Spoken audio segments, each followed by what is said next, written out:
Oke, selamat pagi anak-anak semua. Kita kembali bertemu pada pagi hari ini dengan pelajaran kita pada hari ini. Materi dari kelanjutan materi minggu yang lewat tentang akibat dosa dan pertobatan.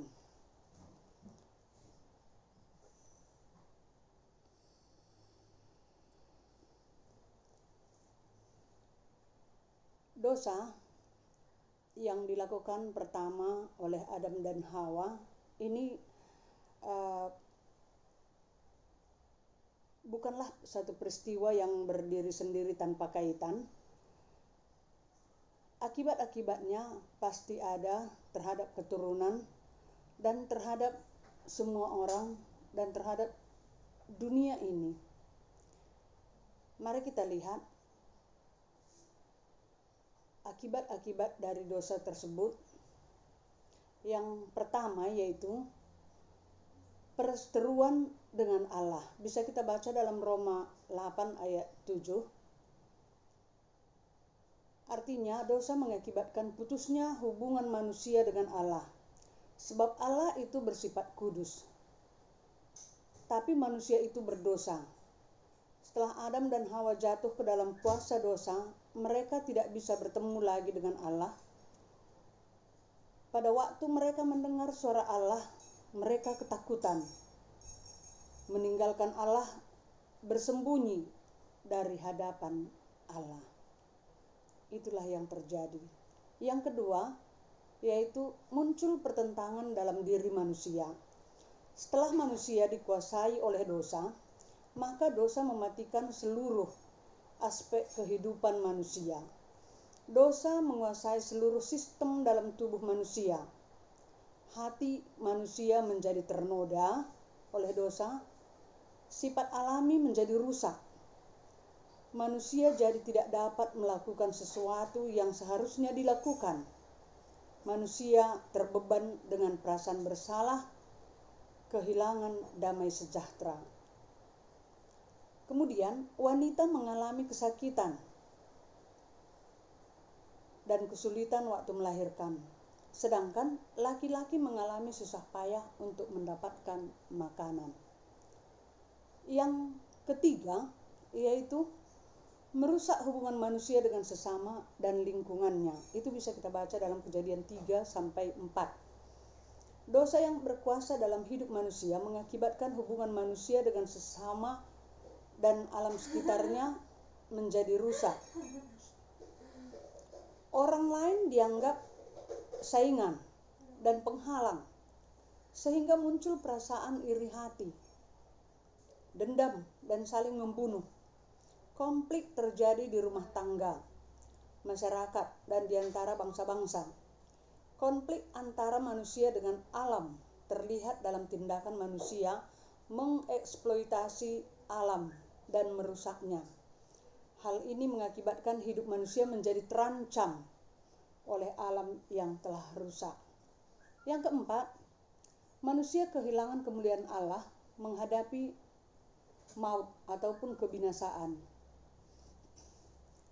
Akibat dari dosa, manusia mengalami maut. Bisa kita baca dalam Roma 3 ayat 23 dan Roma 6 ayat 23. Banyak orang berpikir bahwa banyak orang berpikir bahwa kematian merupakan akhir dari segalanya. Padahal kesalahan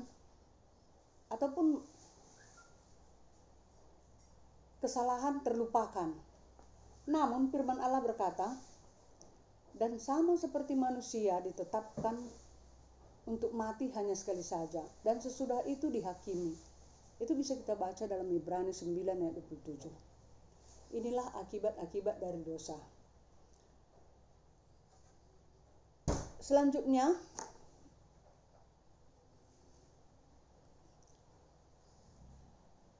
kita lanjutkan dengan pertobatan. Dalam Kamus Besar Bahasa Indonesia ataupun yang disebut dengan KBBI, kata bertobat yang berasal dari akar kata tobat artinya sadar, dan menyesal akan dosanya dan berniat untuk memperbaiki tingkah laku dan perbuatannya, ataupun disebut jera. Bertobat adalah menyesal dan berniat hendak memperbaiki perbuatan yang salah dan sebagainya, dan kembali kepada Tuhan atau agama ataupun ke jalan yang benar. Dalam Perjanjian Lama, kata tobat disebut dengan shuv. Itu diambil dari bahasa Ibrani yang artinya berputar berbalik kembali. Artinya berputar berbalik kembali itu kembali kepada Tuhan. Dalam Perjanjian Baru, kata pertobatan ini ada dua. Yang satu disebut dengan metanoia ataupun metanoeo. Itu artinya bertobat, di mana kedua kata ini mengandung arti perubahan hati. Perubahan hati yang artinya pertobatan nyata dalam pikiran, sikap, pandangan dengan arah yang sama sekali berubah ataupun berputar balik dari dosa kembali kepada Allah dan mengabdi kepadanya, artinya kepada Tuhan. Itulah yang disebut dengan metanoia ataupun metanoeo, artinya kata tobat. Yang kedua atau B yaitu epistrepo. Epistrepo arti harafiahnya itu disebut kembali ataupun berpaling. Kata ini bisa kita baca nanti dalam Matius 10 ayat 13, Matius 24 ayat 18 dan Kisah Para Rasul 16 ayat 18. Wahyu 1 ayat 12. Kata ini menunjuk kepada tindakan putar balik atau pertobatan kepada Allah. Unsur yang sangat menentukan orang berdosa masuk ke dalam kerajaan Allah melalui iman kepada Yesus Kristus dan menerima pengampunan dosa.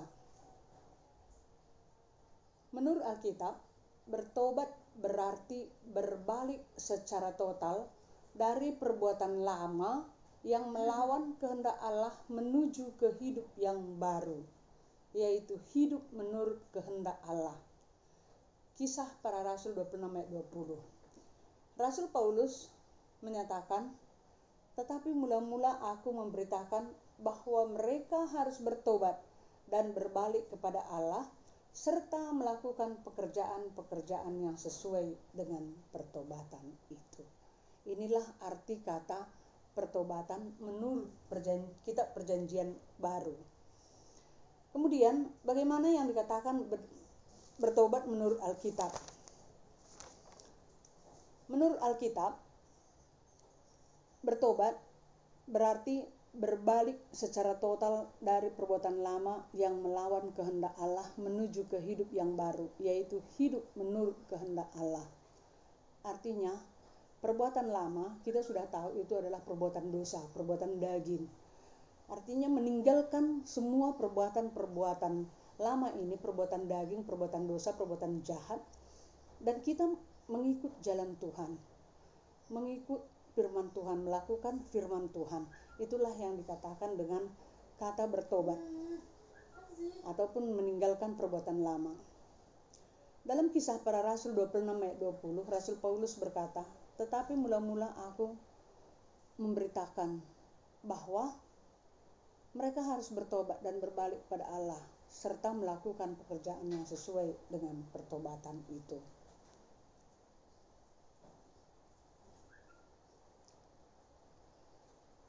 Dalam pertobatan berhubungan erat dengan keselamatan. Maknanya adalah mengubah pikiran orang yang bertobat dalam hubungannya dengan Yesus Kristus. Dalam Kisah Para Rasul 2 ayat 36, Rasul Petrus dalam khotbahnya memanggil orang-orang yang menolak dan menyalibkan Yesus Kristus untuk mengubah pikiran mereka tentang Yesus Kristus, mengakui dan menerima Tuhan Yesus sebagai Tuhan dan Juru Selamatnya.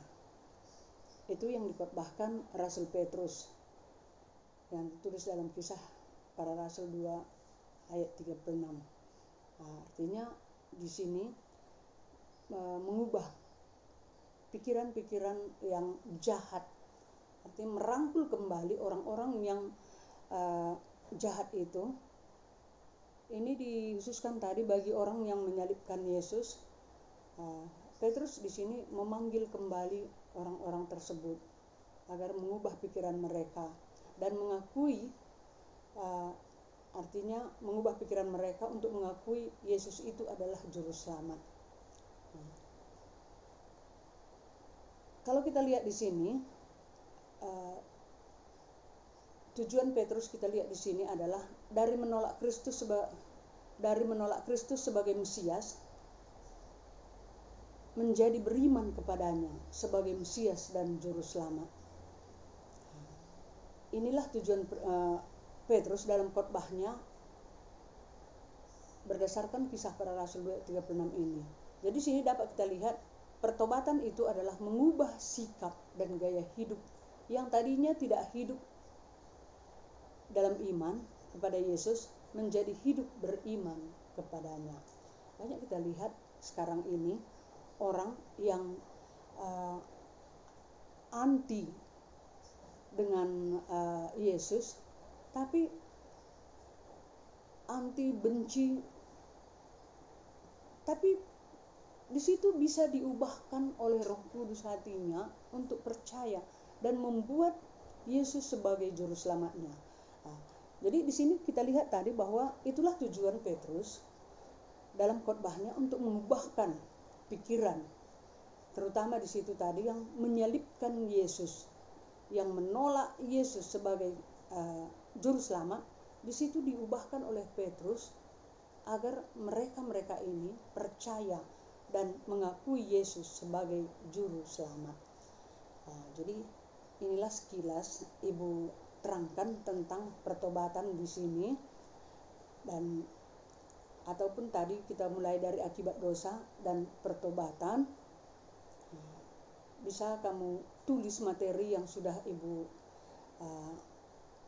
buat ini, kemudian kamu kerjakan tugas yang sudah Ibu buat dalam kolom tugas, dan kamu jawab, kirimkan kembali kepada Ibu lewat Google Classroom ini. Sekian dan terima kasih. Tuhan Yesus memberkati.